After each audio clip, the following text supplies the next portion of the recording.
Welcome to NS classes. My name is Jeetu. आज हम बात करेंगे 30 डेज एग्जाम स्ट्रेटेजी की, जो कि आपके एनटीए नेट के एग्जाम के लिए होने वाली है। आप सबको पता है कि जो आपके नेट का एग्जाम है वो मई में ही स्टार्ट हो, यानी कि 2 मई से 17 मई के बीच में आपका नेट का एग्जाम है।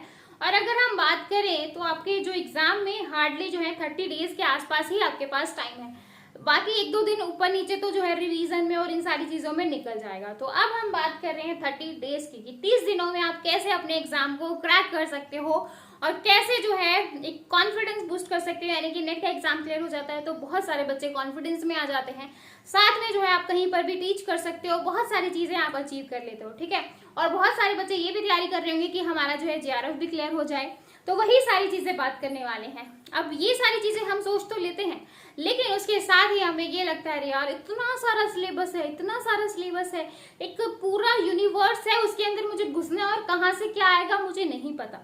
ठीक है, और फिर अब इन 30 दिनों में कैसे होगा, क्योंकि पहले तो मैंने इतना कुछ पढ़ा नहीं है और अब जब मैं देख रहा हूँ या देख रही हूँ तो अब ऐसे लग रहा है कि इतना सारा सिलेबस है, पेपर 1 भी करना है, पेपर 2 भी करना है, कैसे होगा कैसे नहीं होगा, ये सारी चीजें हमारे सामने एक क्वेश्चन मार्क खड़ा हो जाता है। और फिर हम सोचते हैं कि छोड़ना अभी नहीं हुआ, नेक्स्ट टाइम जो है स्टार्टिंग से ही पढ़ना स्टार्ट करेंगे और एग्जाम को क्रैक करेंगे। ठीक है, ये हमारे माइंड की स्ट्रेटेजी है, हमारी स्ट्रेटेजी नहीं होती। हम जो है अपने दिमाग को बहलाने की बात करते रहते हैं कि नहीं अब तो नहीं हो सकता, लोग 6-6 महीने, 1-1 साल, 2-2 साल लगे रहते हैं तब जाके नहीं होता, हमारा 1 महीने में कैसे हो जाएगा।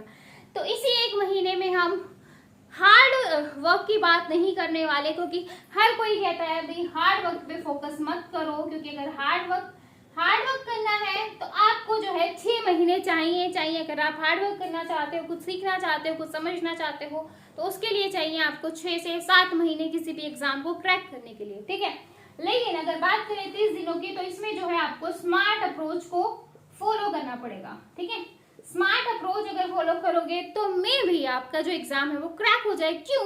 क्योंकि सारे सब्जेक्ट तो ऐसे हैं ना जो आपने पोस्ट ग्रेजुएशन तक पढ़े हुए हैं, ऐसा तो है नहीं कि बिल्कुल न्यू सब्जेक्ट आ गए हैं। अब आपको करना क्या है, कुछ टिप्स हम डिस्कस करेंगे ताकि आप अपने एग्जाम को क्रैक कर सको। ठीक है, तो सबसे पहले अगर हम पहली टिप की बात करें, सबसे पहली टिप है आपको लिमिटेड रिसोर्सेज। मतलब जितनी भी आपके पास, अब लिमिटेड रिसोर्सेज का मतलब क्या है आपको समझ लो। यहाँ पे जैसे क्या होता है, मैंने फेसबुक ग्रुप पे कई ग्रुप को ज्वाइन किया हुआ है। ठीक है, मैं जो है नेट की तैयारी कर रही हूँ, सपोज यहाँ पर एग्जांपल ले रहे हैं। ठीक है, अब मैंने क्या किया, मैंने वहां पे देखा टेलीग्राम ग्रुप पे भी जो है नोट्स दे रहे हैं, फिर मैंने देखा व्हाट्सएप ग्रुप पे भी नोट्स दे रहे हैं, उसको ज्वाइन कर लो तो आपको नोट्स मिल जाएंगे, उसको ज्वाइन कर लो तो नोट्स मिल जाएंगे। अब मैं तैयारी कर रही हूँ या फिर कोई भी तैयारी कर रहा है तो ऑब्वियसली सोचेगा यार नोट्स मिल रहे हैं तो मुझे तो उसको ज्वाइन कर लेना चाहिए। ठीक है, हम क्या करते हैं, वहां पे उसको ज्वाइन कर लेते हैं, व्हाट्सएप पे भी कईयों को ज्वाइन कर रखा है, टेलीग्राम पे भी बहुत सारे लोगों को ज्वाइन कर रखा है। फिर उससे क्या होगा, आपके पास नोट्स तो बहुत सारे इकट्ठे हो जाएंगे, लेकिन सोचेंगे यार इसको पढ़ूं या उसको पढ़ूं, इसको करूं या उसको करूं। आप जो है कंसिस्टेंस नहीं हो सकते, कंसिस्टेंसी तो आपकी होगी ही नहीं। क्यों? क्योंकि कहते हैं ना कि एक बुक को 10 बार पढ़ लो वो आपको काम देगी, लेकिन अगर 10 बुक को थोड़ा थोड़ा पढ़ोगे तो वो आपके लिए वेस्टेज है, आप अपने टाइम को और अपनी मनी को वेस्ट कर रहे हो। ठीक है, एक बुक को 10 बार पढ़ो तो वो आपको कब की जो है आपकी काम में आएगी, आपकी लाइफ को चेंज करेगी। लेकिन 10 बुक को अगर थोड़ा थोड़ा पढ़ोगे तो वो थोड़ा थोड़ा ज्ञान जो है कहीं का भी काम नहीं आता।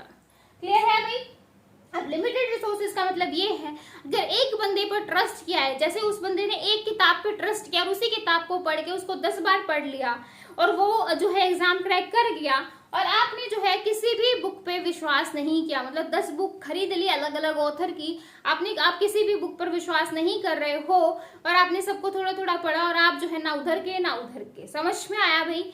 आपको जो है सबसे पहले फेथ रखना पड़ेगा। आप जिस भी बंदे के कांटेक्ट में हो, जहां से भी आप पढ़ रहे हो, जहां से भी आप गाइड ले रहे हो, आपको सबसे पहले उस पर विश्वास करना पड़ेगा, सबसे पहले उस पर फेथ रखना पड़ेगा।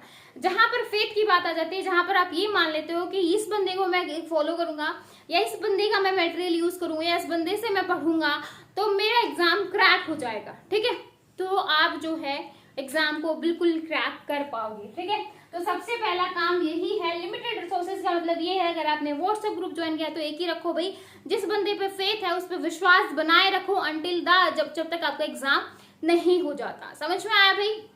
या फिर आप जो है यूट्यूब पे बहुत सारे चैनल्स को फॉलो कर रहे हो, उसको देख लिया, उसको देख लिया, उसको देख लिया, लेकिन कंसिस्टेंसी कहीं नहीं है, कहीं पर भी एक रेगुलर चैनल को आप फॉलो नहीं कर रहे हो, तो भी वहां पर भी आपको दिक्कत हो सकती है। क्योंकि लास्ट टाइम पे जो है आपके पास क्या होना चाहिए, लास्ट टाइम यानी कि जो ये 30 डेज हैं, आपके पास क्या होने चाहिए, लेस रिसोर्सेज होने चाहिए। क्या होने चाहिए, लेस रिसोर्सेज, ताकि आप मोर कॉन्फिडेंस। समझ में आया? आप अगर एक यूट्यूब वाले बंदे को फॉलो कर रहे हो, एक चैनल को फॉलो कर रहे हो और आपने एक सब्जेक्ट या 5 सब्जेक्ट कर लिए हैं, तो आपको कॉन्फिडेंस आएगा ही आएगा। ठीक है, समझ में आया? लेकिन अगर आपके पास रिसोर्सेज बहुत ज्यादा हैं, रिसोर्सेज बहुत ज्यादा हैं, देखा अरे यार उसने तो ऐसे नोट्स दिए थे लेकिन उसमें ये चीज नहीं थी, उसमें वो चीज नहीं थी, फिर आप क्या करोगे, दूसरे बंदे के उसी नोट्स को पढ़ोगे। इससे क्या होगा, आप एक सब्जेक्ट या 2 सब्जेक्ट से बाहर ही नहीं जा सकते। क्यों? क्योंकि आपने रिसोर्सेज का भंडार बना लिया और आप पढ़ कुछ भी नहीं रहे हो, यानी कि लर्निंग यहाँ पर कुछ भी नहीं हो रही है। तो क्या होगा उस केस में, रिसोर्सेज तो ज्यादा हो गए आपके पास, रिसोर्सेज क्या है, बहुत ज्यादा। आपने रिसोर्सेज का भंडार भर लिया है, आपके पास रिसोर्सेज भरे पड़े हैं, किताब भरी पड़ी है, नोट्स भरे पड़े हैं, लेकिन फायदा क्या है, आपके दिमाग में तो कुछ भी नहीं है, नीलबट्टा सन्नाटा है। तो क्या क्या होगा भाई, लेस कॉन्फिडेंस। क्यों? क्योंकि कॉन्फिडेंस तब आता है ना जब हमें खुद पे विश्वास हो, जब हमने कुछ कर रखा हो। जब मैंने पढ़ा ही नहीं तो मुझे कॉन्फिडेंस कहाँ से आ जाएगा?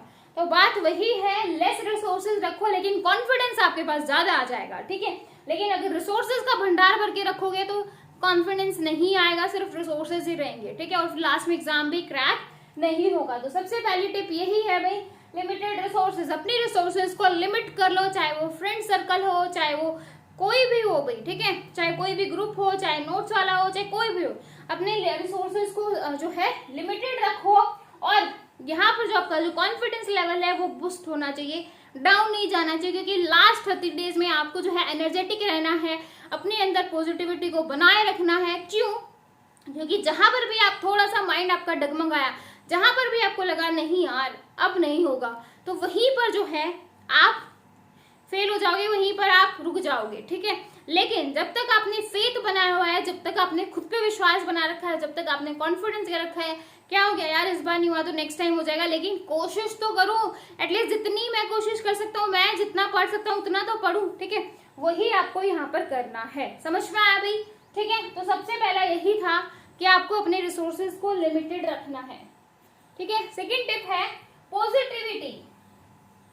पॉजिटिविटी को डाउन नहीं करना है। ठीक है, पॉजिटिविटी आप डाउन नहीं कर सकते। जहां पर पॉजिटिविटी नीचे गई आप वहीं पर फेल हो गए। ठीक है, मतलब हमेशा हर किसी को पॉजिटिव वे में देखो। पॉजिटिविटी, उन फ्रेंड से कट ऑफ हो जाओ, बार बार पॉइंट्स आते हैं, उन फ्रेंड से कट ऑफ हो जाओ जो आपको ये बोल रहे हैं कि अरे यार मैंने तो सारा ही कर लिया, या फिर ये बोल रहे हैं कि अरे यार 1 महीने में कुछ नहीं होगा यार, 1 महीने में किसी का नहीं हुआ, उसको देख ले, उसको देख ले, अपने उस फ्रेंड को देख ले यार, उसको छोड़ना, अब क्या पढ़ाई करेगा, चल मारते हैं, नेक्स्ट टाइम करना। ठीक है, ऐसे बंदों से कट हो जाओ, क्योंकि वो आपके दिमाग में कूड़ा ही डाल रहे हैं, कचरा ही डाल रहे हैं, नेगेटिविटी ही घुसा रहे हैं, और जब नेगेटिविटी घुस जाती है तो कुछ नहीं होगा। ठीक है, तो यही है, पॉजिटिविटी लेकर आओ। पॉजिटिविटी, जितनी पॉजिटिविटी रखोगे उतना ही एग्जाम को क्रैक कर पाओगे। ठीक है, थर्ड पॉइंट है आपका प्रैक्टिस। कहते हैं ना, प्रैक्टिस प्रैक्टिस और प्रैक्टिस, जितनी ज्यादा प्रैक्टिस करोगे उतना ही आपको बेनिफिट होने वाला है। प्रैक्टिस करो, पेपर्स को एनालाइज करो। ठीक है, प्रीवियस ईयर पेपर, जो भी आपके प्रीवियस ईयर क्वेश्चंस हैं उनको एनालाइज करो। ठीक है, एनालिसिस किया है यहाँ पर आपने प्रीवियस ईयर क्वेश्चंस को, और आपने क्या करना स्टार्ट कर दिया, प्रैक्टिस। क्योंकि ये आपका रामबाण है भाई, क्योंकि थ्योरी से कुछ नहीं होगा, थ्योरी से कुछ नहीं होगा जब तक क्वेश्चन लगा के नहीं देखोगे। क्योंकि क्वेश्चन कैसे कैसे एग्जामिनर घुमा के पूछता है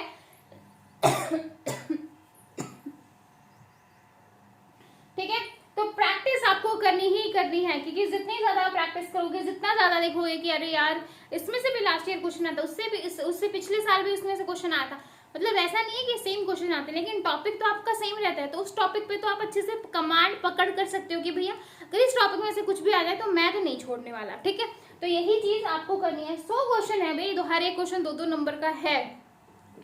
अगर 65 क्वेश्चन भी हो जाते हैं तो 130 मार्क्स ले लोगे, और 130 अगर पेपर 1 में 60-70 क्वेश्चन ले लिए तो मतलब 50-60 भी ले लिए तो 180 180 में आराम से नेट आराम से क्लियर हो सकता है, आराम से, ठीक है। और 180 प्लस ले लिए तो आराम से जीआरएफ निकल सकता है, ठीक है। तो प्रीवियस ईयर क्वेश्चंस को एनालाइज करो, जितना एनालाइज कर सकते हो, एनालिसिस यही है, यही तो आपकी स्मार्ट अप्रोच है भाई, यही आपकी स्मार्ट अप्रोच है, ठीक है। यही इसी को कहते हैं स्मार्ट अप्रोच, ताकि हार्डवर्क ना करके आप ये देखो क्या आता है क्या नहीं आता, ठीक है। क्लियर है भाई, ये जो पॉइंट्स है कुछ क्लियर हो रहे हैं। उसके बाद देखो फोर्थ पॉइंट, उसके बाद फोर्थ पॉइंट आता है जो कि है रिवीजन। रिवीजन सबसे बेस्ट, मतलब 5वां पॉइंट है हमारा रिवीजन। भाई जितना कर लिया उसको रिवाइज करते रहो, at least 2 time 3 time 4 time, exam से पहले एटलीस्ट 4 टाइम्स तो जो है रिवाइज करो। जैसे कि मैंने कहा कि एक किताब को 10 बार पढ़ोगे वो आपको पार लगा देगी आपकी नैया को, लेकिन 10 किताबों को थोड़ा थोड़ा पढ़ोगे तो वो पार नहीं लगाएंगी। ऐसे ही रिवीजन है भाई, मतलब सब कुछ पढ़ लिया है कोई फायदा नहीं, एक दो चीजें छोड़ दो, स्किप कर दो, लेकिन रिवीजन करना स्टार्ट कर दो। जितना अभी तक हुआ है या कर सकते हो उनको रिवीजन में लो, क्वेश्चंस की प्रैक्टिस करो, प्रैक्टिस करो, प्रैक्टिस करो, और उसको रिवाइज करते रहो। नोट्स बनाओ कहीं कहीं ऐसे कि ये चीजें रिपीट हुई थी, ये यूनिट दिस है, ये यूनिट दिस है, यहाँ से ये चीजें इंपॉर्टेंट है, हर बार यहाँ से ये चीजें आई थी तो मुझे ये चीजें करनी है। ये चीजें जिस दिन बना लोगे ना उस दिन जो है आप नेट का एक फर्स्ट टाइम में जीआरएफ भी निकाल सकते हो, ठीक है। और 30 दिन का टाइम बहुत ज्यादा होता है, ठीक है। 24 घंटे होते हैं तो 24 घंटे तो नहीं पढ़ सकते, लेकिन एटलीस्ट 8 से 10 घंटे तो पढ़ने की कोशिश करो। अगर 8 से 10 घंटे भी पढ़ लिए तो भी जो है चांसेस हैं कि आप कुछ तो करोगे ही, ठीक है, कुछ तो अच्छा होगा ही। तो ये थी पूरी ये थे भाई कुछ टिप्स जिससे आपको आपके एग्जाम को क्रैक करने में मदद मिलेगी। अगर मिलती है, अगर आपको लग रहा है कि हाँ इस वीडियो को देख के आपको कुछ पॉजिटिविटी आई है, कुछ अच्छा लगा है, कुछ लगा है कि भाई हाँ मुझे अभी कुछ करना चाहिए, तो प्लीज कमेंट सेक्शन में बताएं कि हाँ आपके लाइफ आपको जो है कुछ करने का हिम्मत हुई है, कुछ करने को लगा है कि भाई 30 दिनों में आप भी कुछ कर सकते हैं अगर आपका एग्जाम है तो, ठीक है। तो वीडियो अच्छी लगी तो फटाफट चैनल को लाइक करो, शेयर करो ज्यादा से ज्यादा, और सब्सक्राइब कर सकते हो चैनल को अगर अभी तक नहीं किया है तो फिर मिलेंगे ऐसी नई वीडियो के साथ, ऐसे ही नई अपडेट के साथ। तब तक के लिए बाय एंड थैंक यू।